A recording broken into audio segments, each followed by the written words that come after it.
We're live on BBC One, and the reason we're live is you can take part as well. The number's coming up on your screen right now. There it is, 030 30 80 55 55. Is Northern Ireland facing a winter of discontent? How bad is it going to get? Do we have the political leadership, the political capability to mitigate against the big problems this country imminently faces? Where is and what is the reassurance from the two leaders, for example, of this country, Michelle O'Neill and Emma Little-Pengelly, about how much they are pulling the executive into urgent solution mode? This morning, the BMA, who represent all doctors in Northern Ireland, talked about a potentially disastrous winter for patients. Mike Nesbitt will publish his plan tomorrow, but he's now saying it's not a master plan. Doctors say they weren't properly consulted. What is going on? That's the NHS. Then police officers. Police officers throughout Northern Ireland have been told they might not get the 4.2% pay rise they have been promised. And that's 4.2% that police officers in England and Wales are getting, have been given. But here in Northern Ireland, cops are told, well, you might get shot, you might get spat on. If there's a riot, you take the bricks, you take the bats on our behalf. But by the way, we might not give you what we promised you. The executive, all of these people, they smiled at you when they were setting up Stormont. They promised you they would deliver for you. And one of the things they haven't sorted is money for police officers risking their lives for us. So, and this is not just a question for Naomi Long. She is, though, the Justice Minister, but this is for the entire executive. Just one example of the urgent questions for that entire executive. What do officers tell their kids, the mums and dads who are out there working hard, checking under their car every day in case there's a bomb under it? Are they telling their kids that Santa might not just come as much this year as he did last year? In other words, the executive have decisions to make. And what is their hope based around? London gives them more money. There's a money tree all of a sudden. What about the possibility that they need to make unpopular, tough decisions? Maybe they need to charge us more in order to enable this country to pay its way. Or is that too politically dangerous for them? Does that take the smile off some of the faces if they have to look us straight in the eye and say, here's something that's not politically popular? We're back to these people and the entire executive and whether they have the political leadership, the courage, the ability to sort this place out. Or is it better that people die or starve or can't get a decent house? What does this disastrous winter actually mean? Maybe it's better that nurses curse the day that they stayed to work in Northern Ireland and earn less. Maybe it's better that you demotivate those police officers or others by dangling a pay rise in front of them and saying in the run-up to Christmas here, by the way, you're not getting what we promised. So there's been so much news around this week that some of you might have missed. For example, what Mike Nesbitt, the leader of the Ulster Unionist Party, and indeed the Health Minister, he made a very interesting comment in Nolan Radio this week. He said he will contemplate charging us. He didn't say he'll do it, he said he'll contemplate, for example, domiciliary care charges, prescription charges, but he's demanding that other ministers stand tall and put their head above the parapet too. What I've done is I've shown you, I believe, that I am willing to do something, but I would want my executive colleagues to come with me. I wouldn't like to be the outlier, the only person who's doing something, because I think we need to show the Treasury that we have a willingness to do something to try and generate some more income. Well, joining us now, Doug Beattie from the Ulster Unionist Party, the DUP MLA Paul Frew, the Alliance MLA Nolan McAllister, the TV councillor Ron McDowell, Ben Lowry, the editor of the newsletter and the chair of the British Medical Association for Northern Ireland, Dr Alan Stout. We did ask the official opposition to take part tonight. The SLP didn't want to do so. So is this executive delivering, Paul Frew? Let's start with you. Or is it just, does it not have the courage to make this place work? No, I think it is delivering, Stephen. I think that the ministers are doing pretty much a good enough job. I think what there could be better work done in getting a collegiate approach, working together as an executive team. And then, of course, we as Assembly members, we scrutinise that. And there are shortcomings. There's absolutely no doubt about that. But that's where it has to get better. And that's why we are in the jobs we are, to try and make it better. But the purpose of this programme tonight is trying to focus minds and ask questions around, it's happening now. There are things that need sorted this winter. Yep. Our cops aren't going to get paid, nurses aren't going to get paid, and the BMA is saying there's a disaster on our hands here. And so I do believe that the executive and the ministers around that executive table should invest in our people instead of broken systems. And if they invest in people and then work forwards from that, then What's I that think mean? we have well, pay them a decent wage, and then that way, then that will be returned to the executive, either through tax revenue or through appreciation. The nurses tell me all the time that they work in a broken system. So instead of funding the broken system, fund the people. They're the ones telling us. They're the experts. Because your party signed off the programme for government, as did yours, Doug, Yep. as did yours. And there's a disaster on the way here, according to the BMA. And I have to be honest, I would agree when it comes to the current winter pressures and upcoming winter pressures that we have, and that it has the potential to be a disaster, Stephen. There's no doubt about that, and we need to really get a grasp and a grapple with things. And Paul is right, and I will agree with him on that point, is that we have to value our workers, and that's really important. And when you talk particularly about different sectors, the executive in its entirety must work together, all of them.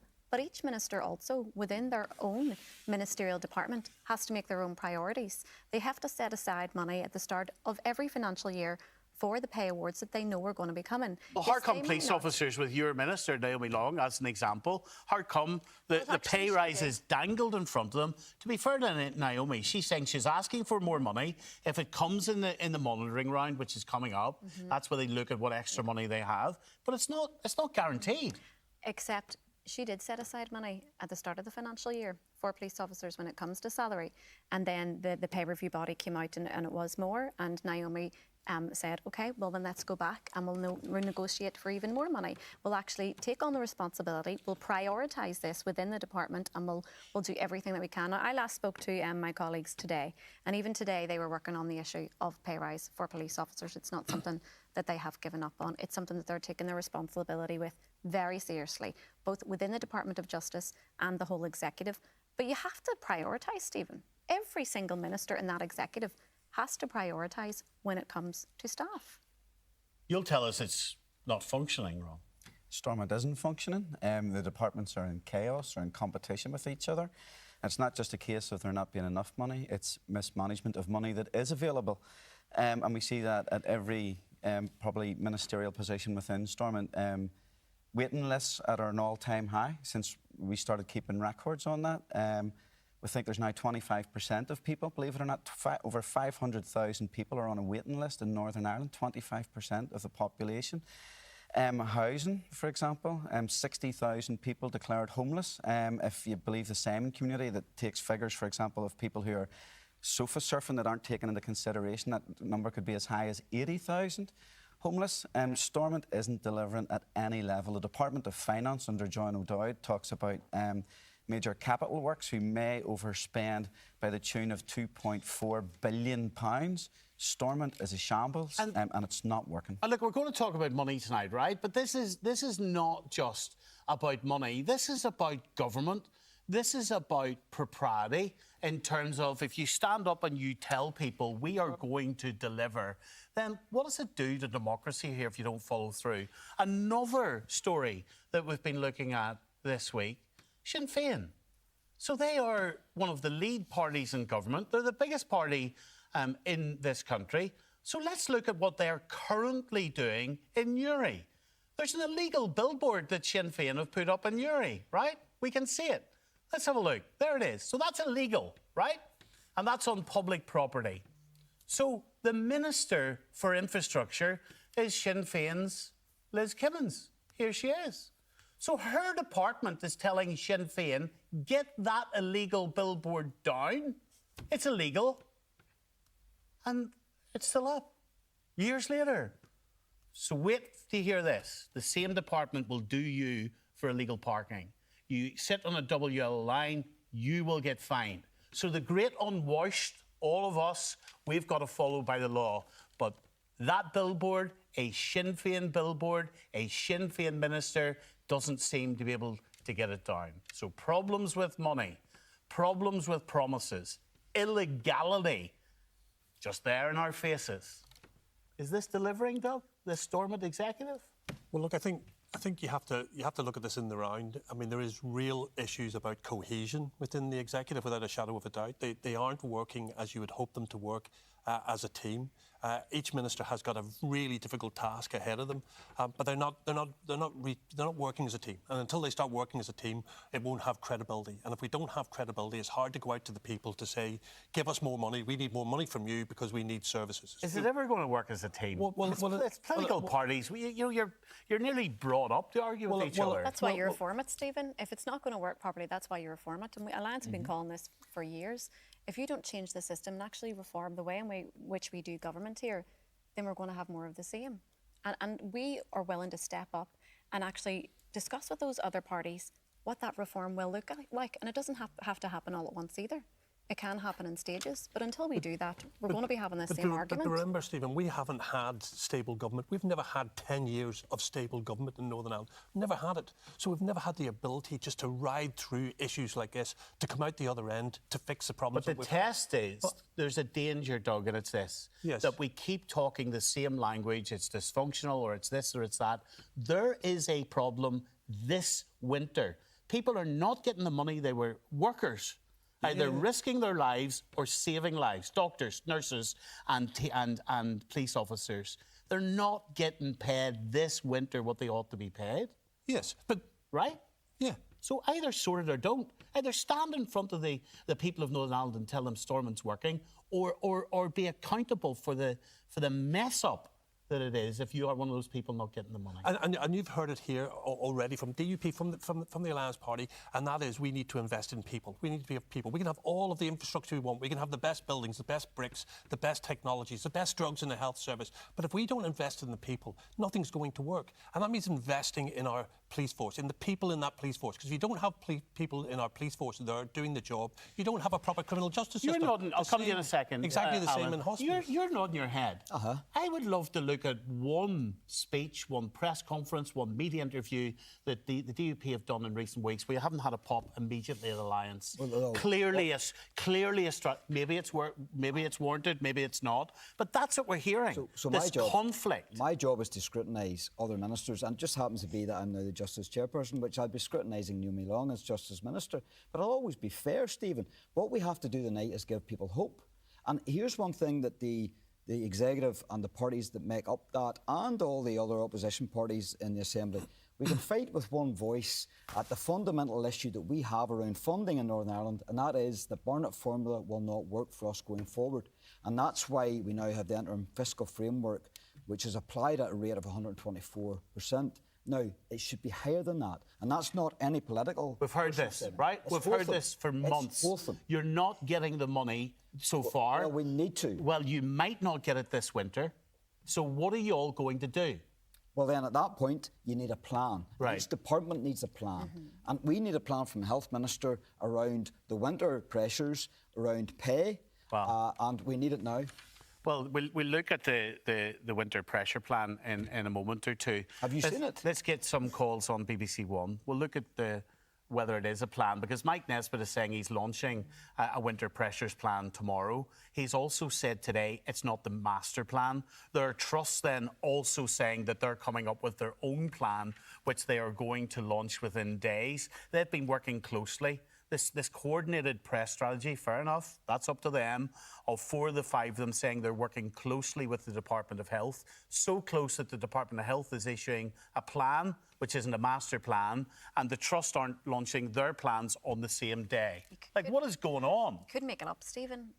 I'm looking across at Alan here, who this morning just highlighted that the GPs weren't properly engaged with. We had this conversation last year, I believe, in one of your shows, Stephen, about the reconfiguration framework whenever they weren't engaging with the stakeholders. So this plan that's been launched tomorrow, which is a plan to the country but isn't a master plan, and you haven't been consulted about any of it, and you represent all doctors, is that right? Yeah, we represent all doctors. I said to you this morning, whenever we heard, and I first heard from the BBC that there was going to be something released this week. How does that happen? We hadn't even heard that it was going to be released this week. But I sent a message around our chairs, the chairs of our various committees, which include, and it's important to just note who it includes. So it includes 2 GPs, 2 ED specialists, an infection control specialist, and a paediatric specialist. So all pretty important people in terms of the winter that we're facing coming forward, none of whom knew anything about winter planning or what we were going to be doing. And that was the immediate response that I got. We need to do better. Stephen, it was summed up to me best by a previous permanent secretary. And I think this sums up everything perfectly in that why do we even call it a winter plan? It's not like we're surprised every year when winter comes along. We know the pressures that we're going to face. We know the demographic change that has been happening for the past 10 years. And we need to embed these changes into how we deliver the health service, and we haven't done it. And I haven't told you about the Western Trust yet. That's coming up in a minute or two. And the team behind the scenes can let me know, because we've got a statement through. Oh, we do have it. Okay. So I just want you to show you here what's happening in Northern Ireland as part of your government, right? So we asked I've got it on the phone here in front of me. Just bring it up there on the screen. So here's our simple questions, right, to the Western Trust. So we asked the Western Trust, has the Western Trust seen the winter pressure plan so that they can input their plans into the overall plan? Because we're now being told there's a master plan that isn't being launched tomorrow. Simple question to the Western Trust, have you seen it? Has Department of Health been in touch with you to say that they want you to input into it? And if so, when did they contact you? Now, you remember that this trust actually has a lot of hospitals within it. I think it's 7 hospitals that they have. Quite an older population within it, too. right? They have 11 health centres and clinics, 8 children's homes, and a simple question that you, the public, are entitled to know. Have you seen the winter pressure plan? Do you want to see how they replied to you all? This is for the Department of Health to respond to in the first instance. What the hell are you doing in the Western Trust? Just let me tell you something. You work for the people that watch this programme and the people of Northern Ireland. A simple question. It is not for the Department of Health to answer questions on your behalf. It's for you. You work for the people. So the question again, put it up there, and I'm going to run this in the morning again. Bring that question up again, please. Why, Western Trust, are you not being open and transparent with the people of this country if you have seen the winter pressure plan? Are you hiding anything? Or do you think it's clever or smart to keep the public of Northern Ireland in the dark? Because that is what you're doing with that type of response. Is it contempt for the people of this country that you don't be clear with them if you've seen a plan that might save our lives when we're trying to work out what's going on here? Geraldine's in Belfast. Hello, Geraldine. Hi, Stephen. First call of the night. Go ahead, children. Stephen, I've worked for the health service for 25 years. I'm a domestic, and I see all sorts, see through COVID, everything. But you know what? We're working for the minimum wage. If we were able to get a living wage, not a minimum wage, we would be able to consider paying for prescriptions and putting money back into the economy. But at the minute, we can't even get our pay raise from April. We're behind Scotland, England, Wales. We're always behind. We've always starting ticket lines to get our pay raise every year. And I think it's an absolute disgrace. And do you feel, if we remember that collective photograph that I've shown twice now of the executive, that top team, do you think they get it, what they're doing to people like you? No, they don't. Because you know what? I have bills to pay. I have mortgage myself to pay. I'm sure other people and people I work with tell me the same things. We're just existing at the moment. without putting. We haven't got no extra money. There's no. Do you know what? It's not fair on us having to do overtime, to work extra hours just to live, and everybody else is just getting their pay raises handed to them on the 1st of April, and we have to stand in picket lines to fight for ours. Do you think anybody's giving you a voice? No, I really don't. And my colleagues feel the same way. And I'm telling you now, I'm talking about, I'm a domestic and I'm the bottom, but I'm talking about nurses, doctors, care assistants, the lot. We all feel undervalued. And I worked through COVID, and I'm telling you, I ended up myself bringing stuff home to my family, and I ended up in the Mater Hospital, hospitalised because of COVID. But I was putting my life at risk, and I'm still no better off for it. And I just don't. It was just undervalued for everything, honestly. Listen, thank you so much, and I hope you feel that we're giving you a voice this evening. Ben Laurie, it's too easy to say everything's a disaster. Everything is not a disaster. But how bad is this winter going to be, not just within the NHS, but around the functionality of our government? Well, the first thing is that it's a very dysfunctional government because of mandatory coalition.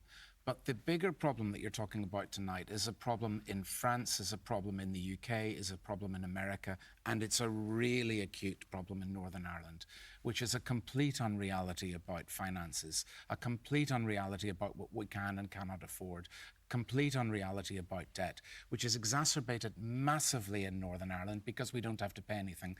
And one thing, and it always dismays me to see unionists doing this, unionists join with nationalists in criticising supremely generous UK governments and the money that they give here. And this programme so far has been part of the problem, sorry, but I listened to all of it. You started by talking about pay. And I am a massive supporter in big pay for police and big pay for soldiers and big pay for people who put their lives on the line at the hands of terrorists and that kind of thing. So no, you've won me over in that. My point is this, Stormont supported the strikes, okay? As far as I'm aware, of the 90 MLAs, not one, not a single MLA, this is so lacking in democracy, was able to say, well, actually, no, we can't afford this to pay. And the reason that we can't afford to pay, nobody said that public sector workers really get very generous pensions, that the 70% plus, even in Northern Ireland, 70% plus in the private sector won't get. What you're saying is a very valid argument. Yeah. But I'm talking here about people who have been promised a specific figure dangled in front of them, and that's told by this government, you're getting this money, you're entitled to it, and then it doesn't appear. And you're talking about a lack of leadership. And what I'm saying is that it all fundamentally comes down. I did say it's not just a Northern Ireland thing.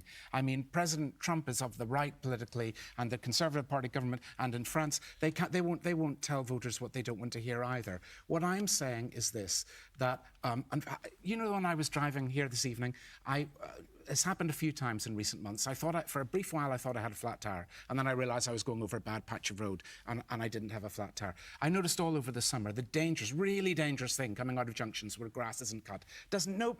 Do our politicians not realise that we don't have money for the small stuff? Okay, so they do the crowd-pleasing stuff. You were talking about free prescriptions. I'm a mild asthmatic. I don't need free prescriptions. So let's look at the money then. Yeah. Let's look at this. So, look, I think it's agreed Stormont does not have enough money to support everything that it needs to pay for. We're told this every day, right? So when it comes to the potential for revenue raising, the parties just won't go there. Of course they won't. Let's look at what taking the tough decisions could mean for Stormont's coffers. So let's look at this. Northern Ireland is the only part of the UK where households do not directly pay for their water. According to the Nolan Fiscal Council, £800 annual household charge could raise more than £600 million, 615 for the public purse. Let's look at what Stormont could bring in if people living in Northern Ireland's most expensive homes paid more in their rates. Now, if they raise the rates cap to, it's 400 grand a minute, if they raise it to 485 grand, that's where they're getting that £4.6 million figure from. For those people that are wealthy enough to pay their rates up front, they get a discount. if they have the early payment discount, another 4.3 million. But you know what's not on that? What's not on that is the answer to our question. What if you scrapped the rates cap? What if you actually scrapped it? They haven't answered it. We asked them and they wouldn't even answer. How much would it actually equate to? Charging people that are in these massive houses. No answer to that. And then prescription charges. Let's look at that, please. Prescription charges. Mike Nesbitt has floated this as a maybe £20 million saving to the executives. And if students here, this is really unpopular stuff. If students paid around the same that university fees as their counterparts in England, an additional 98 million would come Stormont's way.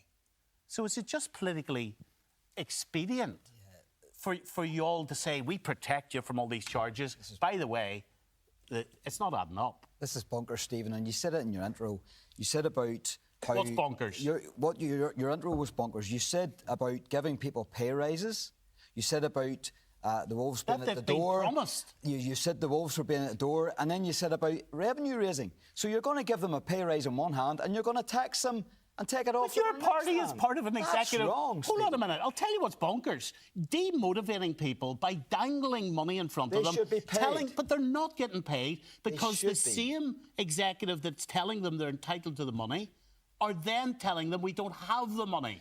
So how are you going to square that circle? So we have money to give pay raises, but it's also true to say You that don't. not everybody in the private sector gets pay raises every year. Well, don't tell But people they're getting if it. they have been promised the money, they should get the money, and that's where the budget should Your start. party is for the biggest every unionist department. party in the executive, not giving these people and the the money. Education Minister has said that he would like to see pay parity. But why pay parity? That's another question. Is that a false... Look, as unpopular as it will be for me to ask it, can we not afford pay parity? Well, If you're not going to revenue raise. If you were going to get pay parity, then you would talk about revenue raising, and then you'd be able to do it on an even keel. Part of the problem in all of this is that Stormont doesn't manage the money that it has either. Yeah. We're having a circumspect conversation here that if Stormont has this big budget, we're spending it all well, how can we raise more money? The money and the budget that Stormont does have, it squanders. There's mismanagement at every level of government in Stormont. Which is very clear in health. 25 years ago, the first of the reports, everybody talks about Bengoa, Morris Hayes, 25 years ago, and they won't reform. Northern Ireland has about 10 acute hospitals. It probably should have 2. But let's start with maybe 5, and that would be half the number of acute hospitals. Alan. Yeah, and I mean, I agree with what Paul's saying. We have an enormous amount of money in health, in particular across the whole executive. We have it, but we don't spend it well. We spend in Northern Ireland per head of population, not per taxpayer, per head of population, over £4,000 per year on our health service, which is a huge amount of money, but we don't spend it well. And as Paul says, we've got to prioritise staff first and foremost because we are losing staff. It's an internationally competitive market. And then we need to decide how we spend the money and how we prioritise it from there. Doug, is there anything we can do quickly this winter? And I'm not just talking about health. No. I mean, there's lots of things out there that we're going to have to deal with this winter. I mean, talking about health, we've got to remember all the executive parties did say that we would have pay parity for our nurses, like clinical and non-clinical staff. All of them did. Mike Nesbitt's called in that marker now. So that But Mike didn't set aside any money at the start of the financial year, nothing. Justice did, to be fair. Yes, they did. Needs Mike to didn't set happen. any money but ahead. the health service has been running hot, short 600 million. He's made £300 million worth of savings already. No, not his department. Yeah, Trusts, not the Department of Health. Well, right across all the trusts. Right across the whole piece, because they have to look right across the whole piece. So we're still looking at a shortfall of about 300 million. 200 million of that is for pay. And we've said that there is pay. But to go back to the original question, Stephen, you're absolutely right. We have an issue in regards to our health service. We have an issue in regards to our infrastructure. We have issues in regards to our criminal justice system. We have issues in regards, certainly we have issues in regards to our police service. So there's lots of things. The quick fix is people. The quick fix is to make sure our nurses do not go out on strike, is to make sure they get that. That's back to money again. Well, it is back to money again, and that money has to be your found. party, it seems to me that your party is the only party with a political leader who has said, yeah, we're prepared to contemplate charges. Well, he said that in the context of, and I said this at the very start, and I think Paul said the same, is that if you have a cohesive executive where they're all singing off the same song sheet and they're all saying, look, this is what we need to do. But we don't. As a group. No, we don't have a group, and that's So the what are we cohesion. going to do this winter? So this winter is you can only take one thing at a time in many ways, and that's what we've been saying. And I think there's an agreement here that one thing that we can do this winter is focus on people. Make sure we have the people in place to be able to do that, and to be able to have that, you need to make sure they're paid properly. When you've told us, you've warned us this morning on the Nolan radio show that you're really worried about how dangerous it's going to get this winter. Describe dangerous. Like, what are you talking about? Well, we're having alerts already. We're in October. We haven't seen the winter plan. I think Antrim Hospital had an alert in its ED earlier this week. We're seeing the crisis in general practice and people... But we have heard this. The problem here is we've heard this all before. We have, but Is it more dangerous than last year? We know that it is going to get worse as the winter progresses. We know that the demographic change is on top of us. We know that people are becoming iller, and we know the implications that having people in the wrong place within the system. I want to read the Department of Health statement here. Where is it now? Let's read it. The plan. So this is the plan, which is the plan being released tomorrow, which isn't the master plan. And there are other plans being released by some of the trusts in the coming days. And meanwhile, the Western Trust won't even tell us if they've seen this plan, right? But here's the Department of Health statement. The plan identifies steps that the Department and trusts are taking to help manage pressures, including enhancements for GPs, effort to tackle ambulance handover delays, additions to community pharmacy services, and it goes on. We've already mobilised an extensive vaccination programme to minimise the impact from winter infections such as influenza, RSV and COVID-19. And finally, Department officials will be briefing the Assembly Health Committee tomorrow. So you sit in that committee. So are they briefing on the plan, which isn't the master plan?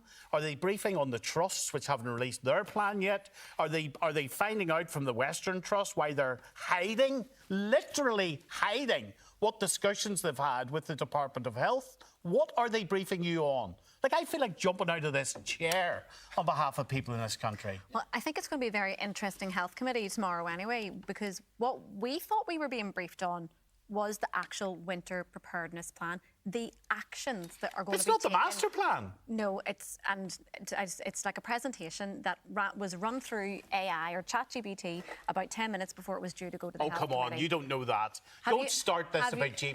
No, look, I'm saying it looks like that. I'm not saying it was, it looks like, but that's not the issue. The issue is it's an embarrassment.